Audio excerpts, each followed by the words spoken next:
Saudara, kita ke informasi yang pertama. Diduga akibat korsleting, sebuah rumah di Kabupaten Pangkep, Sulawesi Selatan habis dilalap api.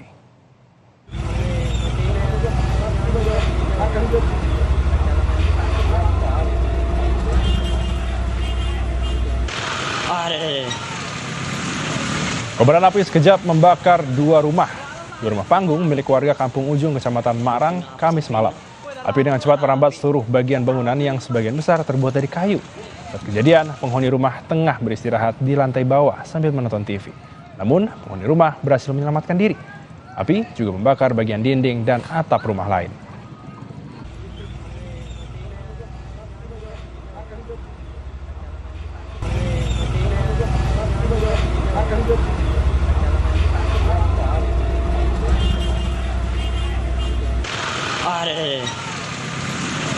Kobaran api sekejap membakar dua rumah panggung milik warga Kampung Ujung, Kecamatan Marang, Kamis malam.